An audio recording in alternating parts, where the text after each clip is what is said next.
Hello friends, कैसे हैं आप लोग। कैसा चल रहा है मैकेनिक्स हम लोगों का। सभी लोग ध्यान से फिर से फोकस करिए। डे वन हम लोग देख चुके हैं और डे वन में बड़े फंडामेंटल टर्म देखे थे जो शायद आपके लिए फनी लगे, लेकिन जब आप समझेंगे उनको, उनकी डिटेल को फील करने की कोशिश करेंगे तो आपको लगेगा यस, ऐसा नहीं है कि फिजिक्स में या साइंस में स्पेशली कोई भी टर्म इतना लाइट होता है कि आपने समझ लिया, आपको लगा आपने समझ लिया। उसको आप देखेंगे और दैट्स वाई हम लोग with the help of animation हर चीज को फील कराने की कोशिश कर रहे हैं आपको। आप अच्छे से सुनते रहें, देखते रहें, कॉन्सेंट्रेट होकर फोकस करें। सो आज हम लोग और भी टर्म पे देखेंगे। अभी तक हम लोगों ने डे वन में डिस्प्लेसमेंट और डिस्टेंस को समझा, क्या होता है डिस्प्लेसमेंट, क्या होता है डिस्टेंस। आइए डे टू में सबसे पहले वेलोसिटी को समझते हैं। सभी को मालूम है वेलोसिटी का डेफिनेशन, सभी ने याद किया हुआ है, rate of change of displacement. लेकिन क्या वास्तव में ऐसा ही होता है, इतना आसान होता है वेलोसिटी को समझना, या फिर जस्ट जो class fifth six seventh eighth seventh eighth में भी वेलोसिटी बताया जाता है आपको। पर अब जो वेलोसिटी होगा वो जो आपके रियल कॉन्सेप्ट्स हैं उनसे कनेक्ट होगा। Now you are mature. So velocity में ठीक है definition, rate of change of displacement, no problem. Rate of change of displacement है मतलब एक वेक्टर क्वांटिटी का रेट ऑफ चेंज देखना है। This is the vector quantity. इसका मतलब डिस्प्लेसमेंट में कोई भी चेंज हो सकता है। डिस्प्लेसमेंट में किसी भी तरह का चेंज हो, चाहे डिस्प्लेसमेंट का मैग्नीट्यूड चेंज हो, डिस्प्लेसमेंट का मैग्नीट्यूड चेंज हो या डिस्प्लेसमेंट का डायरेक्शन चेंज हो या फिर दोनों ही चेंज हो, ध्यान रखिएगा इस बात को, दोनों ही चेंज हो तब हम वेलोसिटी कह सकते हैं। मतलब डिस्प्लेसमेंट में किसी भी तरह का चेंज आएगा, हम कहेंगे वेलोसिटी है उसके पास। सो यहां पर वेक्टर है, that means positive negative zero हो सकता है, no doubt for that. Unit in general metre per second, kilometre per hour, centimetre per second etcetera, ये सब आप लोग जानते हैं। ये होते हैं वेलोसिटी के यूनिट्स। अब हम इसके मेन कॉन्सेप्ट पे जाते हैं। डायमेंशनल फॉर्मूला भी आपको मालूम है, LT माइनस वन होता है metre per second. Metre means L और ये T माइनस वन हो गया टाइम के लिए। लेकिन जो इसका फंडामेंटल रिजल्ट है वो क्या है? फंडामेंटल रिजल्ट है velocity equals to displacement by time. Total velocity equals to total displacement upon total time, या velocity equals to displacement by time. अब इसको आप वैसे भी लिख सकते हैं कि v equals to ds by dt, लेकिन जब हम ds बाई dt लिखें या dx बाई dt लिखें या dy बाई dt लिखें, अब ये इंस्टेंटेनियस किसी इंस्टेंट पर वेलोसिटी होती है। पर ओवरऑल जनरल देखें तो जनरल वेलोसिटी का जो फंडामेंटल फॉर्मूला हुआ, जो आपने सेवेंथ एथ स्टैंडर्ड में पढ़ा था, वो क्या होता है? Velocity equals to displacement upon time, या v equals to s by t. ये तो आपको मालूम है। ds by d t, dx by d t, dy by d t instantaneous velocity है, ये भी आपको मालूम रहा होगा। इस रिजल्ट को, ये जो रिजल्ट आपको मालूम है, इसकी कंडीशंस होती है। कंडीशन, क्या कंडीशन होती है? क्योंकि ज्यादातर रिजल्ट है उनकी कुछ ना कुछ कंडीशन होती है। वो कंडीशन पे फोकस करना बहुत ज्यादा जरूरी होता है। रिजल्ट आपको पहले से मालूम है, आई नो वेरी वेल, क्या velocity equals to displacement upon time होता है। पर इशू है कंडीशन समझना, शर्त क्या है, कब हम उसको अप्लाई कर सकते हैं। सो कंडीशन है डायरेक्शन ऑफ वेलोसिटी, ध्यान रखिएगा, एंड डिस्प्लेसमेंट मस्ट बी, याद रखिए मस्ट लगाया है। मस्ट और मे का फिजिक्स में बहुत बड़ा खेल होता है। मस्ट से कुछ और बन जाती है बात और मे से कुछ और बन जाती है। सो दोनों का डायरेक्शन हर हाल में सेम होना चाहिए। मतलब जब आप देख लें कि वेलोसिटी और डिस्प्लेसमेंट सेम डायरेक्शन में हैं, तब आप इसको अप्लाई करने की कोशिश करें। अब कुछ लोग सोच रहे होंगे ये कौन सी बात हुई, दोनों सेम ही डायरेक्शन में होंगे, वेलोसिटी और डिस्प्लेसमेंट। कुछ लोग हो सकता है सोच रहे हो, सपोज ये पर्सन है और ये यहां से चल के यहां पहुंचा, यहां पर ये पर्सन पहुंच गया। अब वेलोसिटी का डायरेक्शन इनिशियल में ये था, फिर वेलोसिटी का डायरेक्शन ये है, और फिर वेलोसिटी का डायरेक्शन ये है। डिस्प्लेसमेंट का डायरेक्शन क्या होगा? डिस्प्लेसमेंट तो ये बनेगा ना। अब आप डिस्प्लेसमेंट के डायरेक्शन को देखें तो इधर बन रहा है, वेलोसिटी के डायरेक्शन को देखें तो इधर बन रहा है। दोनों डायरेक्शन सेम नहीं है। अब सेम नहीं है तो फिर क्या करोगे? फिर तो ये रिजल्ट नहीं लग पाएगा। इस रिजल्ट को लगाने के लिए क्या करोगे आप, दोनों के डायरेक्शन सेम करने पड़ेंगे। आइए देखते हैं, इसी पे बेस एक बहुत अच्छा कॉन्सेप्ट है। सबसे पहले आप देख सकते हैं, if there are 4 persons are standing at 4 corner of a square, कोई स्क्वायर है, 4 लोग पहले इनिशियल में क्या हुआ था, कॉर्नर पे खड़े हुए थे। फिर क्या होता है, assume that all 4 person start with constant speed v, move towards each other, एक दूसरे की तरफ चलना शुरू करते हैं। चारों पर्सन कॉर्नर से साथ साथ साइमल्टेनियसली सेम टाइम पे सेम स्पीड से चलना शुरू करते हैं। Find the time when all 4 persons will meet to each other.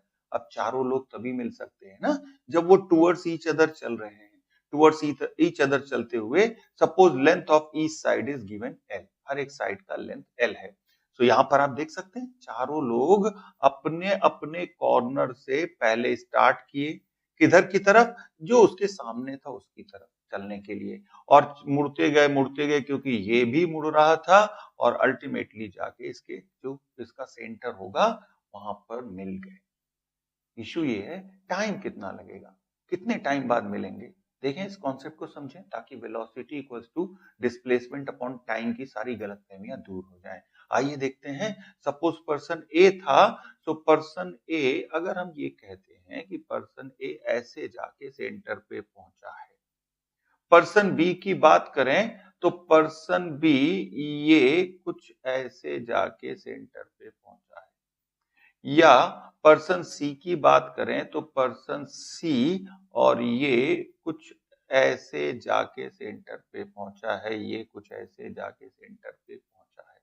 Issue ये है कि ये सब ठीक है, सेंटर पे पहुंच रहे हैं, वेलोसिटी का डायरेक्शन इनका ये v है, बल्कि डिस्प्लेसमेंट का डायरेक्शन ये है।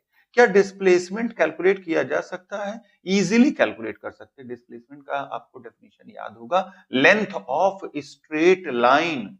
इसका मतलब आप देखो, ये L है, ये भी L है, पाइथागोरस थ्योरम से देखें तो L√2 बनेगा पूरा पूरा डायगोनल, और हमको तो इस पर्सन का डिस्प्लेसमेंट यहां से यहां तक मेजर करना है। तो क्या करेंगे ऐसी कंडीशन में, हम कहेंगे L√2 डिवाइडेड बाई 2, और ये कितना आ जाता है, ये आ जाता है L/√2। इसका मतलब हर एक पर्सन का डिस्प्लेसमेंट तो पता चल रहा है, हर एक पर्सन का डिस्प्लेसमेंट आप देखें तो L√2 डिवाइडेड बाई 2 मतलब L/√2 हो गया। अब डिस्प्लेसमेंट, लेकिन डायरेक्शन किधर है, नो, पर्सन का डिस्प्लेसमेंट इसके वेलोसिटी के डायरेक्शन में नहीं है। कुछ करना पड़ेगा, क्या करना पड़ेगा, देखें L/√2 का डायरेक्शन ये है और वेलोसिटी का डायरेक्शन ये, अगर हम एज्यूम कर रहे हैं तो दोनों के डायरेक्शन में 45 डिग्री एंगल है। क्या करें, कंपोनेंट कर दें, किसी के भी कर दो आप, वेलोसिटी के कर दो या डिस्प्लेसमेंट के कर दो। अगर वेलोसिटी का कर दें इस डायरेक्शन में v cos 45 आ जाता है, और ऑब्वियसली एक इधर आ जाएगा, उसको हम इग्नोर कर देते हैं, उस कंपोनेंट से नहीं मतलब है हमें। v cos 45 और ये डिस्प्लेसमेंट अब हो गए एक ही डायरेक्शन में। जब एक डायरेक्शन में हो गए तब हम कह सकते हैं वेलोसिटी जो डिस्प्लेसमेंट के डायरेक्शन में है, मतलब component of v along the direction of displacement v/√2 cos 45 1/√2 होता है। अब हम अप्लाई कर सकते हैं अपना रिजल्ट, उसके पहले नहीं कर सकते थे जल्दबाजी में। ये नहीं कि v इक्वल्स टू डिस्प्लेसमेंट मिल गया L/√2 और जी ये आ गया टाइम t, यहां से टाइम t आ गया L/v√2, नहीं, बिल्कुल गलत है, ऐसा नहीं कर सकते, नहीं कर सकते थे। ठीक है, अब हमने एक ही डायरेक्शन में कर लिया, अब कोई इश्यू नहीं है। Velocity equals to displacement upon time, time displacement upon velocity, and here we can say L/v, answer आ जाता है, बड़ा सिंपल है। सो हमारा ये इंटेंशन, ये एक अच्छे लेवल का क्वेश्चन था, हमारा ये इंटेंशन ये बताने का था कि आप उस फॉर्मूले को अच्छे से हैंडल कर सकें। यहां पर हम देखते हैं जनरल जो कॉन्सेप्ट है, वो कॉन्सेप्ट तो समझ लिया, पर एक ट्रिक भी है जिसे जल्दी से निकाल सकते हैं। उसके लिए आपको फिर ट्रिक है तो एक कुछ याद रखना पड़ता है, याद करना पड़ता है, मेमोराइज करना पड़ता है। एक फॉर्मूला है, उससे क्या होगा, जैसे अभी 4 पर्सन थे, हो सकता है ट्रायंगल इक्विलेटरल ट्रायंगल हो जाए, 3 पर्सन हो जाए, 3 पर्सन है, फिर टाइम निकालना है, कॉन्सेप्ट वही होगा, उसी कॉन्सेप्ट से ही करेंगे कंपोनेंट करके एंड ऑल दैट। या फिर 6 पर्सन हेक्सागन हो सकता है, 8 पर्सन हो सकते हैं, ऑक्टागन भी हो सकता है। तो ऐसी कंडीशन में एक ट्रिक निकालते हैं। सपोज हम कह देते हैं पॉलीगन है n साइड का। अब time required to meet polygon के लिए टाइम रिक्वायर्ड टू मीट देखें बड़ा सिंपल है। यहां से ऐसे हमने कह दिया ये था कोई पॉलीगन। अब ये पॉलीगन में अगर ये पर्सन्स का कैलकुलेट करना था तो आप देख सकते हैं आराम से, सपोज ये पर्सन का वेलोसिटी इधर होगा, पॉलीगन है राइट, ये v है और ये इसका सेंटर होगा, ये सेंटर होगा। अगर आप जरा ये एंगल की बात करें तो कितना होगा, अगर n साइड्स है या n पर्सन्स है तो 2 पाई बाई n इतना तो होगा, ये तो क्लियर है ना सबको। यहां से हमने ये एक बाइसेक्टर डाल दिया, ये यहां से अब एंगल कितना बचा, 2 पाई बाई n का हाफ यानी पाई बाई n। ये पाई बाई n है और ये 90 है तो ये कितना हो जाएगा, सब लोग देखो भी ध्यान से, ये कितना हो जाएगा, pi by 2 minus pi by n हो जाएगा, pi by 2 minus pi by n या 90 माइनस पाई बाई n, ये हो जाएगा। इसका मतलब ये एंगल अगर आप इसको जरा सा देखें, ऐसे देखते हैं इस बार इस टाइप से, ये तो डिस्प्लेसमेंट है नो प्रॉब्लम, इसको हम लोग देखेंगे। ये था वेलोसिटी और ये एंगल मिला हमको 90 degree minus pi by n। इसका मतलब जब कंपोनेंट करोगे तो इस डायरेक्शन में आएगा, क्या आएगा, v cos 90 minus pi by n। इसका मतलब क्या हो जाएगा, v sin pi by n। Clear हो गया, मतलब वेलोसिटी तो हमको मिल गई पॉलीगन के केस में v sin pi by n, एक बात हो गई। अब इश्यू आता है जो डिस्प्लेसमेंट होगा, अगर ये पॉलीगन रेगुलर पॉलीगन है, ये L है, तो कैलकुलेट करना है ये क्या होगा, ये क्या होगा इजिली। अब आप देखें सपोज इस टाइप से दिया है ऐसे, अब यहां पर इस टाइप से देखें, ये रहा हमारा पाई बाई n एंगल और ये रहा L बाई 2, डिस्प्लेसमेंट हमारा क्या है, ये रहा डिस्प्लेसमेंट। अब आप आराम से कह सकते हैं perpendicular by hypotenuse means sine of pi by n equals to, perpendicular क्या हुआ, L बाई 2 और हाइपोटेन्यूज क्या हुआ, डिस्प्लेसमेंट। यहां से हमको डिस्प्लेसमेंट भी आ गया, चलिए भाई डिस्प्लेसमेंट भी मिल गया। क्या डिस्प्लेसमेंट मिला, डिस्प्लेसमेंट मिला L बाई और 2 sine pi by n, easily आ गया। फिर इसको मैथमेटिकली सॉल्व कर लेते हैं और अल्टीमेटली आ जाता है t equals to L by v in bracket 1 minus cos 2 pi by n। So simple है, सभी को क्लियर हो गया, आराम से देख लीजिए, सिंपल अपने कॉपी पेन का भी यूज करिए, आप ये रिजल्ट आराम से डिराइव कर सकते हैं। इसी को हम लोग ट्रिक बोल देते हैं। ट्रिक का मतलब n है, अब 3 4 5 6 जितने भी पर्सन हो तुरंत n सब्स्टिट्यूट करिए, you will get the answer, आपको तुरंत आंसर मिल जाएगा। बस 6 पर्संस हैं तो n की वैल्यू 6 हो जाएगी। अगर 6 है n की वैल्यू, देखे जरा क्या आएगा, time t will be L 1 minus cos 2 pi by 6 and here we can say L by V 1 minus cos 60 और आ जाता है 2L by V। Similarly 3 persons हैं, कोई इश्यू नहीं है, 3 पर्सन्स के लिए t will be equals to L by V in bracket 1 minus 2 pi by 3 cos 2 pi by 3। इस मींस यहां से क्या आ जाता है 2L by 3V, ये 3 पर्सन्स के लिए हो गया। तो 3 पर्सन 8 पर्सन 6 पर्सन जिसके लिए भी कैलकुलेट कर सकते हैं। अगर वो स्टैंडर्ड रिजल्ट याद है आपको, थोड़ा सा छोटा हो जाएगा, नथिंग एल्स, ठीक है। Although you guys are intelligent तो आप उसको वैसे भी कैलकुलेट कर सकते हैं। तो और या फिर आप पॉलीगन वाला रिजल्ट डिराइव भी कर सकते हैं, it will take hardly 40 to 50 seconds, 40-50 seconds में डिराइव कर सकते हैं अगर आपकी मेमोरी नहीं अच्छी है या आपको याद करने में थोड़ा सा इश्यू होता है।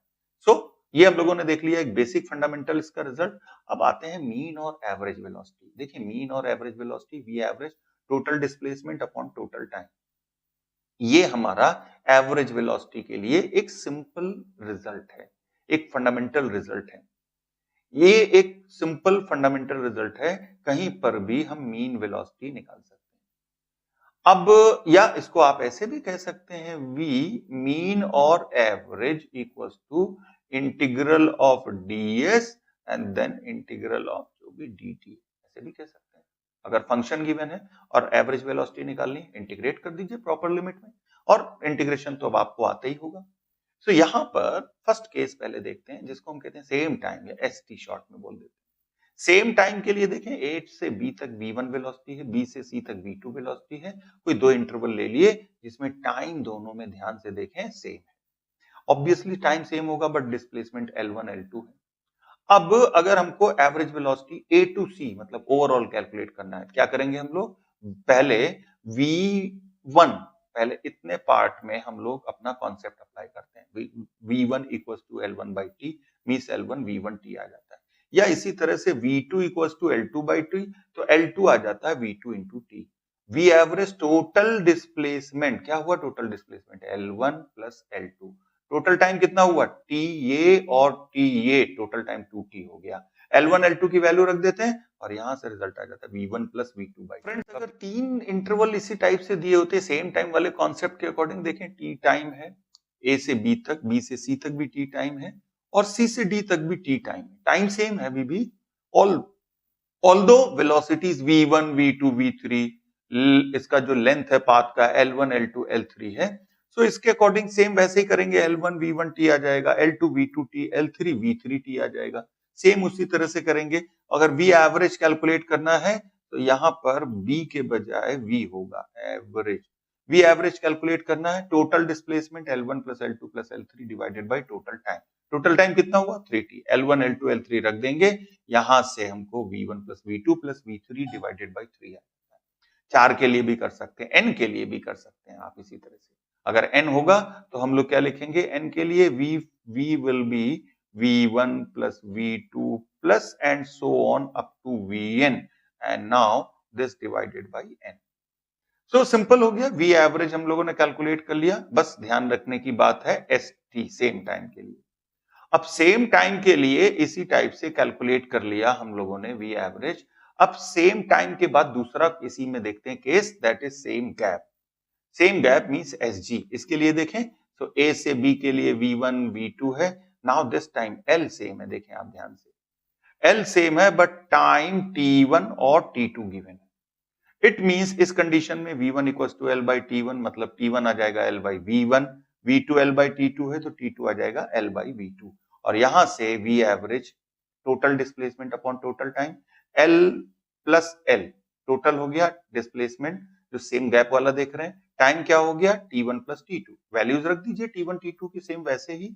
सो ये आ जाता है twice V1 V2 upon V1 plus V2। दो इंटरवल के लिए आया है, देखें एक माइनर सा ही डिफरेंस था दोनों में, वहां पर था सेम टाइम, यहां पर था सेम गैप, दोनों में डिफरेंस आ गया। सो अब इसके बाद हम देखते हैं V एवरेज यहाँ पे दो इंटरवल के लिए आ गया 2V1 V2 by V1 plus V2।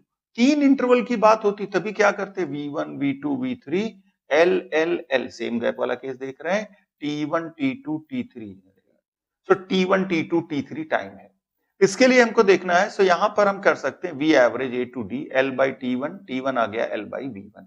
Similarly T2 और T3 भी आ सकता है।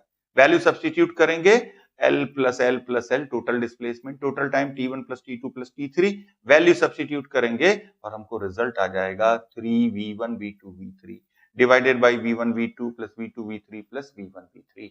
ध्यान रखिएगा तीन इंटरवल हैं और सेम गैप, तब हम इस कॉन्सेप्ट को, इस रिजल्ट को अप्लाई कर सकते हैं। पर ये रिजल्ट भी आई डोंट थिंक कि याद करना कहीं से बेनिफिशियल रहेगा। आप विद इन 20 और 30 सेकेंड निकाल सकते हैं इसको। सो बेटर होगा हम ये ध्यान में रखें कि भाई ST में क्या होता है, सेम टाइम में कॉम्प्लेक्स सिंपल रिजल्ट था और सेम गैप में थोड़ा सा कॉम्प्लेक्स रिजल्ट था, कॉम्प्लेक्स वाला सेम गैप में था, ऐसे ध्यान रख सकते हैं। सो यहां पर V एवरेज आ जाता है 3V1 V2 V3 divided by V1 V2 plus V2 V3 plus V1 V3।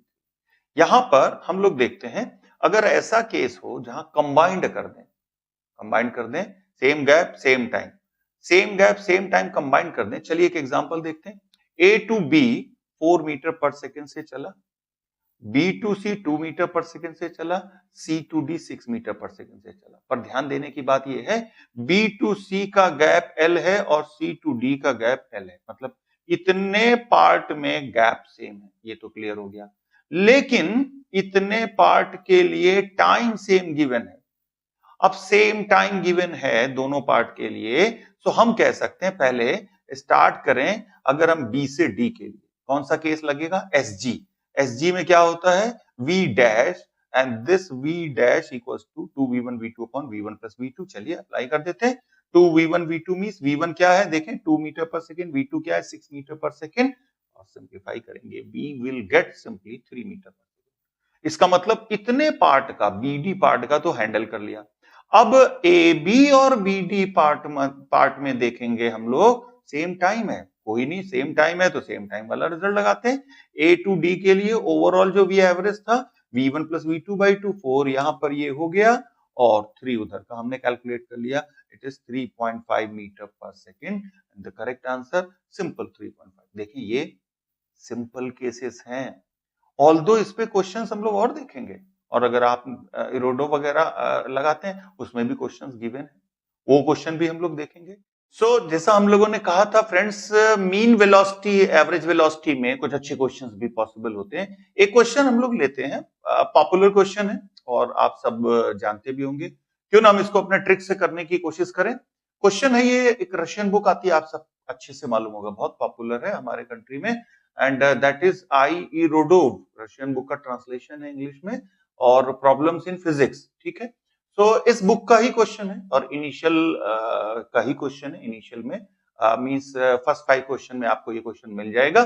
So now question क्या कहता है, a point traverse half the distance with velocity v not, जरा ध्यान से समझिएगा, half the distance with velocity v not, the remaining first half covered with velocity v1 and the last half with velocity v2. Find the mean velocity of the point averaged over the whole time of motion. तो इरोडो का question है, बहुत सारे लोग लंबे process से करते हैं, अपन लोग ट्रिक से करते हैं। हम लोग जो अपना ट्रिक है उसको अप्लाई करते हैं। देखिए पहले, क्योंकि ये रशियन का इंग्लिश ट्रांसलेशन है इसलिए थोड़ा सा उतना अच्छा लैंग्वेज नहीं है इस बुक में, ज्यादातर क्वेश्चंस का लैंग्वेज अच्छा नहीं है जो हम लोग अच्छे से फील नहीं कर पाते हैं। पर यहां पर पहले हम क्वेश्चंस को फील करने की कोशिश करते हैं। क्वेश्चन क्या कह रहा है, क्वेश्चन कह रहा है सपोज ये पॉइंट ए है, अब ए पॉइंट है, इसके टोटल गैप सपोज यहां पर ये एल है और ये एल है। क्वेश्चन कह रहा है point travels half the distance, मतलब ये हाफ डिस्टेंस हो गया, वी नॉट से ट्रेवल कर रहा है। अब देखिए लैंग्वेज क्यों इसका उतना अच्छा नहीं है मैं बताता हूं। Remaining first half covered with velocity v1, अब यहां पे लग रहा है, ऐसा लग रहा है कि ये जो रिमेनिंग है ये फर्स्ट हाफ मींस l/2 है, पर ऐसा नहीं है। Remaining first half means time का है, टाइम का है तो ये टाइम और ये टाइम सेम है, वो आगे के लिए बता रहा है, और इसमें वेलोसिटी v1 है और ये कह रहा है लास्ट हाफ, यहां पर जो हाफ शब्द इस्तेमाल कर रहा है वो टाइम के लिए इस्तेमाल कर रहा है, और ये वेलोसिटी v2 है। अब क्लियर है, समझ लीजिए बात को। इसका मीनिंग है टोटल ए बी सी, इसको डी ले लेते हैं। इसका मीनिंग है क्वेश्चन ये है ए बी और बी डी के बीच का गैप सेम है। पहली बात तो ये समझ लें, एल एल, ठीक है, सेम गैप सेम टाइम, दो कॉन्सेप्ट देखे थे हम लोगों ने, उसी को देख रहे हैं हम लोग यहाँ पर। ए से बी तक उसका वेलोसिटी वी नॉट है, नो डाउट, लेकिन जो नेक्स्ट है वहां पर सेम टाइम का केस है। देखें आप, टाइम सेम है और यहां पर v1 और v2 वेलोसिटी, एक इंटरवल में b से c के लिए v1 वेलोसिटी है, c से d के लिए v2 वेलोसिटी है, और पूछा हुआ क्वेश्चन में v average overall whole the time, देखिए लास्ट में लिखा हुआ है whole the time of motion, ये कैलकुलेट करना है। ठीक है, हम लोग देखते हैं दो हमारे केस हम लोगों ने देखे। एसटी में क्या है याद है ना आपको, कॉम्पैक्ट रिजल्ट होता है v1 प्लस v2 बाई 2। दूसरा होता है एसजी में क्या होता है 2v1 v2 divided by v1 plus v2। ये तो हम लोग ऑलरेडी देख चुके हैं प्रीवियस स्लाइड्स में। आइए यहां पर इसमें हम अपना कॉन्सेप्ट अप्लाई करें, शॉर्टकट ट्रिक करें। तो इसको कैसे सॉल्व करेंगे, सबसे पहले इतने पार्ट को देखें। इतने पार्ट में क्या है, टाइम सेम है, टाइम सेम है मतलब उतने पार्ट का वेलोसिटी हो गया v dash equals to v1 plus v2 overall this divided by 2, ये हो गया। अब जरा देखें, इतने ए से बी वाला पार्ट और बी से डी वाला पार्ट कौन सा केस बना रहा है, SG, same gap. Same gap में एक तरह से v1 तो ये है v नॉट और v2 ये v डैश हो गया है। इसका मतलब बस यहीं से आपको आंसर मिल जाएगा, v average will be twice, v1 कौन है v not, v1 into v2, और v2 कौन है v डैश। v डैश का मतलब v1 and then plus v2 and this divided by 2 and this all divided equals to v1 plus v2. v1 कौन है हमारा v0 और v2 कौन है v1 plus v2 all divided by 2.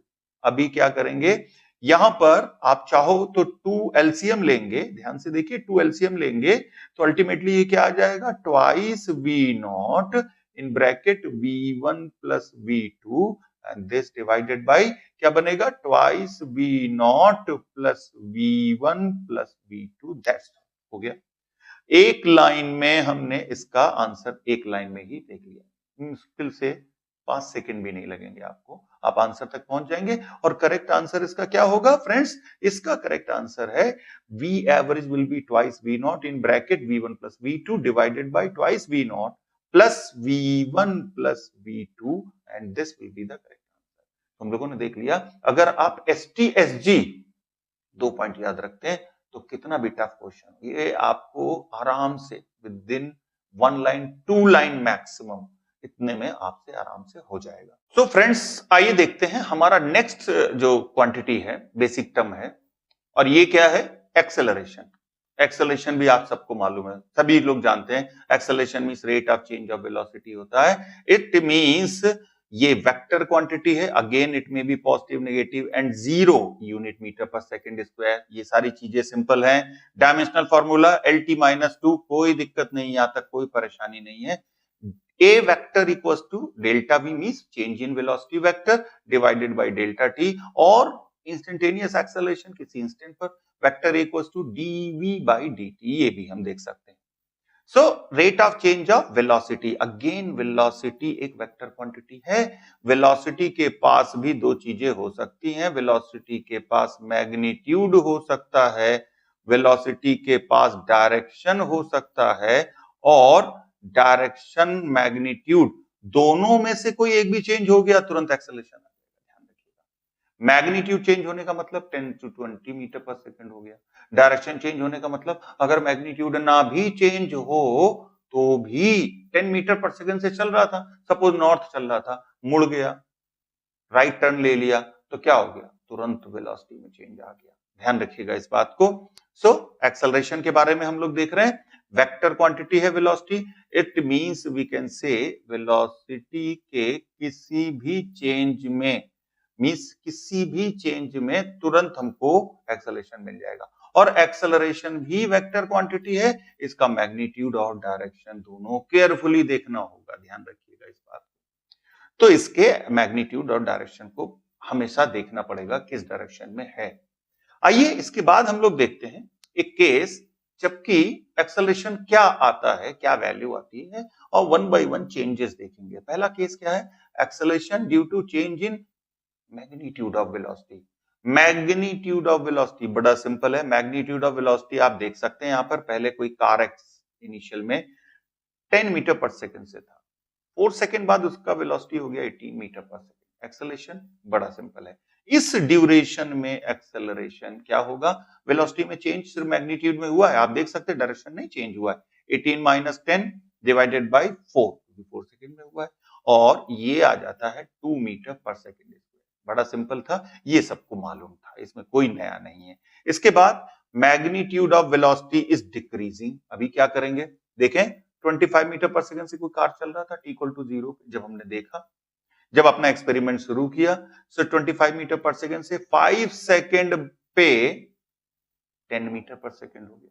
अभी क्या करोगे, नो चेंज, वेलोसिटी में चेंज आएगा ठीक है, 25 - 10 डिवाइडेड बाय 5, बट ये माइनस साइन जरा ध्यान से देख लो.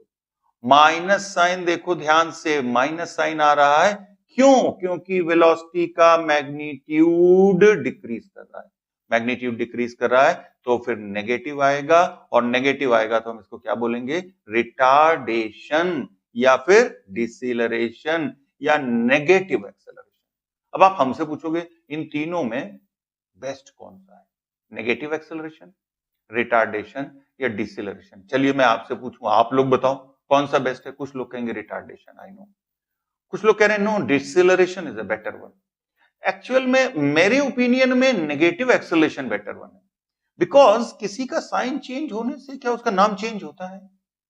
कोई ऐसी आपको फिजिकल क्वांटिटी याद है जो पॉजिटिव होने पे कुछ होता है, नेगेटिव होने पे कुछ और नाम हो जाता है, नहीं है ना। इसका मीनिंग है सबसे बेटर वे जो साइंटिफिक है, जो जो हम सभी जगह फॉलो करते हैं कि नेगेटिव होने पर जैसे पोटेंशियल है, पॉजिटिव होगा तो भी पोटेंशियल होता है, नेगेटिव होगा तो भी पोटेंशियल ही होता है। कोई भी क्वांटिटी हो, पॉजिटिव या नेगेटिव होने से उसका नाम चेंज नहीं होता है। इसलिए मैं पर्सनल व्यू बता रहा हूं और शायद कन्वेंशनल भी है। नेगेटिव एक्सेलरेशन मींस रिटार्डेशन और डिसेलरेशन, नो डाउट, मैं इसमें कोई वो नहीं कर रहा हूं, रॉन्ग भी नहीं कह रहा हूं कि ये रॉन्ग है। बेटर कौन सा है, we are choosing about better, so better negative acceleration है। सो ये क्लियर हो गया सबको मैग्नीट्यूड के लिए। अब आते हैं acceleration due to change in direction of velocity. आप देखें कार 10 मीटर पर सेकंड से जा रहा है, टर्न लेता है, देखें आप 10 मीटर पर सेकंड अभी भी वही है, ध्यान से देखना 10 मीटर पर सेकंड में चेंज नहीं आया। कब लिया है इसने टर्न, 2 सेकंड पे लिया है। टी इक्वल टू 0 पे, 0 यहां भाग आया, टी इक्वल टू 0 पे स्टार्ट हुआ, 10 मीटर पर सेकंड से मतलब चल रहा था और 2 सेकंड बाद इसने टर्न ले लिया। इट मींस अगर हमको इनिशियल वेलोसिटी देखें, हम यूनिट वेक्टर का यूज तो कर सकते हैं। इनिशियल ये क्या था, आई कैप डायरेक्शन, वेक्टर्स के लिए सब लोग पढ़ चुके हैं। और बाद में v2 देखें क्या है, 10 j cap metre per second, ये है हमारा j कैप, y एक्सिस में j कैप होता है। Change in velocity v2 minus v1, 10 j cap minus 10 i cap, divided by time क्या होगा, 2, डेफिनेटली 2 सेकंड पे हुआ है। सो अब देखें ये आ जाता है 5 j cap minus 5 i cap, so acceleration आ जाता है 5 j cap minus 5 i cap. It means यहां पर हम कह सकते हैं mod a magnitude 5√2 metre per second square. क्या यहां से हमारा काम खत्म हो जाता है, नहीं खत्म होता, क्योंकि एक वेक्टर क्वांटिटी हम लोग डील कर रहे हैं। हमने मैग्नीट्यूड 5√2 निकाल लिया, फाइन, ठीक है, पर डायरेक्शन तो देखना पड़ेगा। डायरेक्शन देखें, सो इस कंडीशन में सपोज ये था हमारा, कौन सा डायरेक्शन कॉपी में लेते हैं, ये ईस्ट होता है और ये नॉर्थ होता है, ऑब्वियसली ये वेस्ट होगा और ये साउथ होगा। अगर आप इस वेक्टर को ड्रॉ करें 5 j cap minus 5 i cap, तो 5 j cap minus 5 i cap, इसका मीनिंग ये है, देखिए 5 माइनस का i कैप वाला तो ये इधर बना लेंगे माइनस 5 i कैप वाले पार्ट, और 5 j कैप तो प्लस का है ना, तो ये इधर बनाएंगे 5 j कैप वाले पार्ट को। इट मींस हम कह सकते हैं जो रिजल्टेंट होगा वो एग्जैक्ट इसके मिडिल में से जाएगा। इसका मीनिंग है ये जो होगा ये क्या बनेगा, 5√2, भाई 5√2 ही तो निकाला है ना चेंज, तो 5√2 मीटर पर सेकेंड स्क्वायर। और जब डायरेक्शन की बात आएगी तो क्या कहेंगे, north west direction, north west direction में 5√2 मीटर पर सेकेंड स्क्वायर। अब दोनों चीजें पता चल गई हमको, एंगल ऑब्वियसली 45 डिग्री होगा, दोनों 5 दोनों सेम। सो इसका मीनिंग है हमको एक्सेलरेशन में देखें मैग्नीट्यूड ये रहा, डायरेक्शन ये रहा, दोनों चीजें आ गई। वेक्टर क्वांटिटी हमेशा ऐसे ही फॉलो करते हैं।